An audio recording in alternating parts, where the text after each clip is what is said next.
Si je demandais de résoudre cette équation où x, y sont des inconnus dans grand R, ça serait trop facile. Hélas, ici, on veut résoudre cette équation lorsque x, y sont des inconnus entiers. Alors, comment est-ce que l'on procède? Dans un premier temps, il faut vérifier s'il y a une solution. Oui, parce que dans cet cas, ce genre d'équation n'admet pas deux solutions. Et pour cela, on calcule en fait le PGCD des deux entiers 13 et 24 qui interviennent dans l'équation. Donc, on calcule le PGCD. Donc, quel est le plus grand commun diviseur de 13 et 24? Le seul diviseur commun de 13 et 24, c'est 1. Ce qui fait que le PGCD, il est égal à 1. En fait, à quoi nous sert le fait de connaître ce PGCD?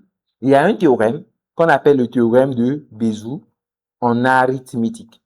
Ce théorème dit que quand le PGCD de deux entiers donne 1, alors on peut trouver une combinaison linéaire de ces deux entiers qui donne 1. C'est-à-dire que, ici, je peux affirmer qu'il existe donc UV des entiers relatifs qui vérifient 13U plus 24V égale 1. Alors, cela veut dire que, oui, cette équation qu'on nous demande de résoudre admet effectivement une solution. Donc, ça, c'est la première chose à faire. Dites-vous, face à ce genre d'équation, je dois vérifier l'existence des solutions. OK? Ça, c'est la première chose à faire. Maintenant, deuxième chose à faire, c'est la recherche d'une solution particulière. Vous devez rechercher une solution particulière. Et souvent, pour rechercher une solution particulière, on utilise l'algorithme dit d'Euclide. Alors, comment on utilise l'algorithme d'Euclide pour trouver une solution particulière? En gros, je vais trouver ici y qui vérifie 13x plus 24y égale à 1. Des fois, ça peut être évident. Peut-être que tu vois immédiatement que 13 soit tel nombre, plus 24 fois tel nombre égal à 1.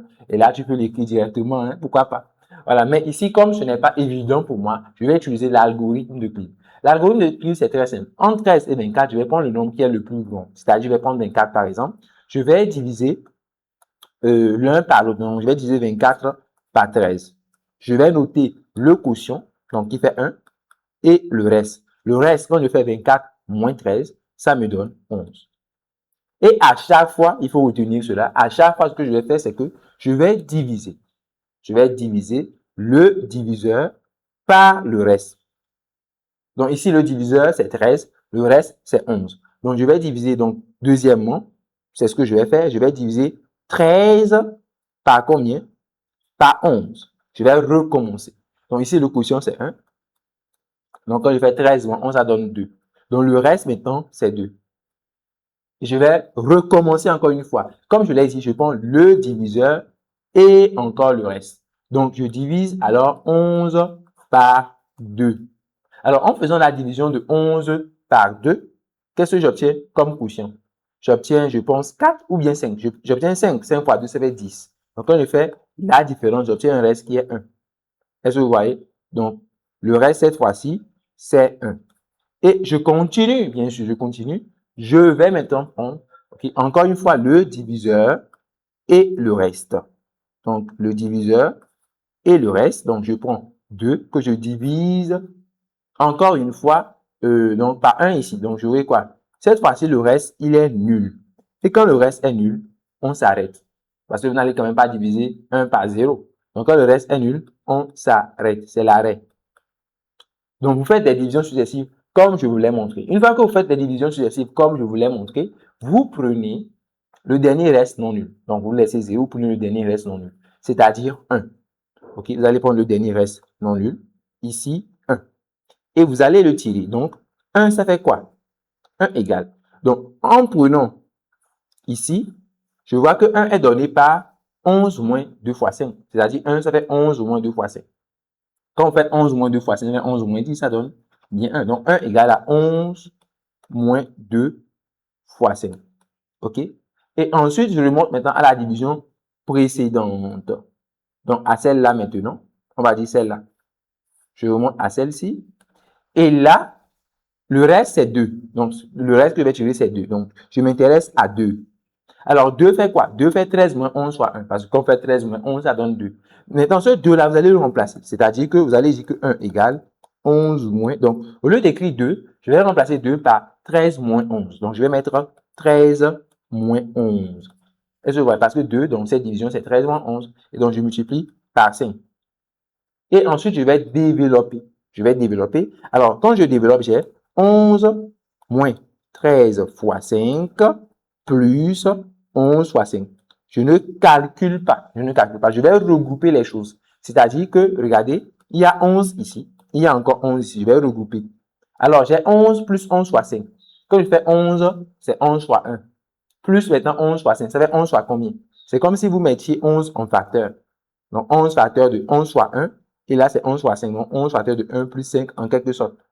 Et vous le copiez maintenant moins 13 fois 5. C'est-à-dire que finalement, on aura 11 6 fois. On aura 11 fois 6. Donc, vous aurez 11 fois 6 moins 13 fois 5. Et pour finir, vous allez tirer quoi? 11. OK? Dans la dernière division, donc à savoir ici. Donc, que fait 11 ici? Quand vous tirez 11, 11 c'est 24 moins 13. Parce que quand vous faites 24 moins 13, ça donne 11. Donc, moi, on placer 11 par 24 moins 13. Donc, finalement, vous aurez 1 égale, donc moi, on placer 11, que voici, par 24 moins 13. Et donc, vous aurez 24 moins 13. Donc, multiplié par 6, moins 13 fois 5. Et donc, vous développez, et vous aurez donc 1 qui est égal à 24 multiplié par 6, moins 13 multiplié par 6, moins 13 multiplié par 5. Et je vais donc développer. Alors, regardez, ici, j'ai 13 fois 6 et j'ai 13 fois 5. Donc, je vais regrouper. J'aurai quoi alors? J'aurai 24 fois 6. Et ensuite, je vais mettre 13 en facteur, bien moins 13 en facteur. J'aurai donc moins 13, 6 plus 5, ce qui donne 11. Donc, je vais dire que j'ai 24 fois 6, OK, moins 13 multiplié par 11. Alors, ce faisant, moins 13 fois 11, hein, ce faisant, il faut savoir que l'équation que je veux résoudre, à la base, c'est quoi? C'est 13x plus 24y égale à 1.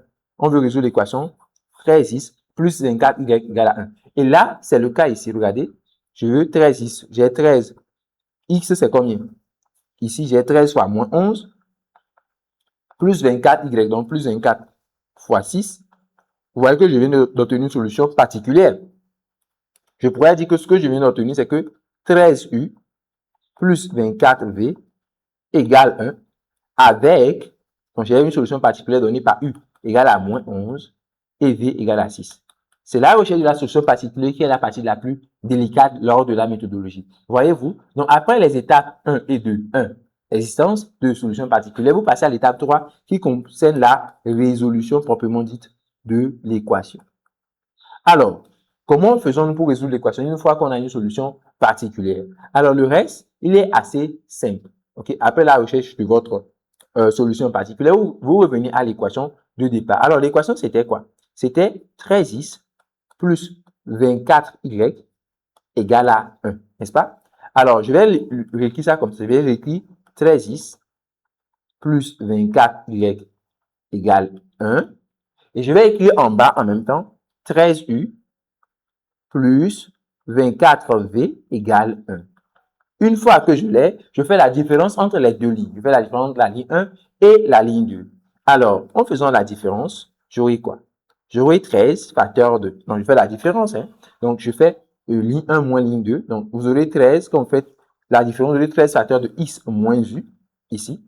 Donc, si vous mettez donc 24 en facteur, vous aurez y moins v. Donc, égal à 1 moins 1, donc qui fait 0. Est-ce que vous voyez? Donc, cette équation elle est équivalente à ça. Et vous l'écrivez, vous balancez l'autre de l'autre côté. Vous direz par exemple que 13 facteur de x moins u, c'est 24 facteur de... Bon, ça devait faire moins 24 facteur de y moins v. Mais quand j'applique le moins, je peux remplacer y moins v par v moins y. N'est-ce pas? Donc, j'ai 13 facteur de x moins u égale à 24 facteur de v moins y. N'est-ce pas? Alors, déjà, il faut voir que quand j'ai 13 facteur de x moins u égale à 24 facteur de v moins y, il y a un théorème. Déjà, ça, c'est un multiple de 24. OK? C'est 24 facteur de v moins y, c'est un multiple de 24. Donc, vous pouvez déjà dire que 24 divise. 24 est un diviseur de 13 fois x moins u. Donc, je vais écrire ça comme ça. Je vais dire que, OK, cette équation équivaut à... Bon, je vais recopier ceci, n'est-ce pas? Naturellement, je vais recopier ça. Mais je vais enchaîner que, comme 13 fois x moins u, ça fait un multiple de 24, ça fait 24 fois v moins y. Donc, je peux dire que 24 est un diviseur. 24 est un diviseur de 13 fois x moins u. Et là, je vais vous parler d'un théorème, le théorème de Gauss. OK? Gauss dit, et je le rappelle, donc le théorème de Gauss, c'est quoi? C'est que si vous avez des entiers A, B, C, si A est un diviseur de BC, si A divise B fois C, et que en plus, vous savez que A et B sont premiers entre eux, c'est-à-dire que si le PDCD de A et de B égale à 1, on peut conclure que A divise automatiquement C. Ça, c'est ce que Gauss nous enseigne. Si A divise BC, si A et B sont premiers entre eux, alors A divise automatiquement C. C'est le cas ici. Regardez. 24 divise 13 fois x-4. Je sais que 24, donc ici, ok, 24 divise, c'est 24 qui représente A. Ok, ce qui représente B, c'est 13. Donc A pour 24. Ok, 13 pour B. Et C, c'est x-4. Ok, c'est comme si vous aviez A qui divise B, C. Et je sais que P ici de 24 et 13 est égal à 1. Ok, c'est comme P ici de AB égale à 1. Ok, donc P ici de 24 et 13, je sais que c'est égal à 1. Alors, d'après ce théorème, le théorème de Gauss, je peux conclure que, ok, automatiquement 24 va diviser, alors 24 forcément doit diviser x-4. C'est pour cela que je vais donc dire que mon équation, que je vais baptiser E pour aller vite, équivaut à. Donc 24, ok, divise x-4.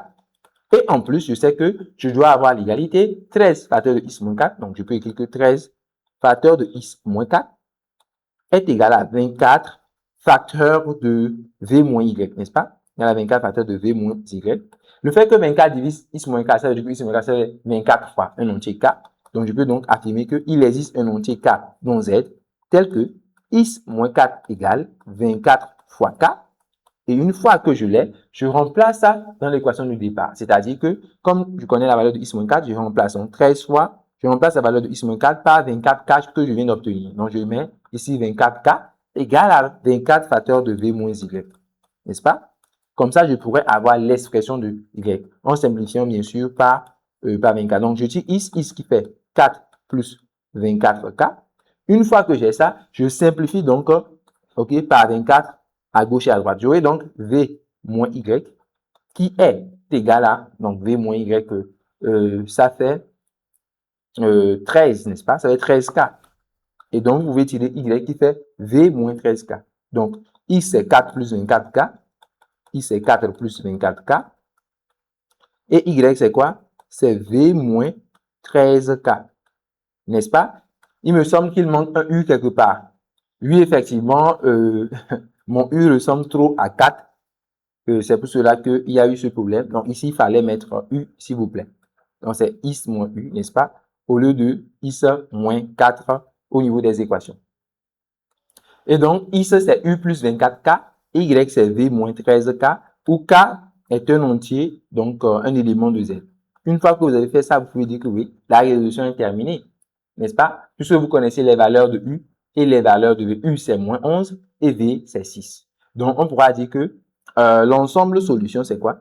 Donc, l'ensemble solution, c'est l'ensemble des couples. Donc, U, c'est moins 11. Donc, on met moins 11 plus 24K. Et V, c'est quoi? V, c'est 6. Donc, vous allez remplacer V par 6 et le tour est joué. Donc, ça fait 6 moins 13K, où K est donc élément de Z. Okay? Donc, vous voyez bien que voilà, notre équation, voilà, elle a une infinité de solutions dans l'ensemble Z2. J'espère que vous avez bien suivi. Le Zovis, la zone des sciences.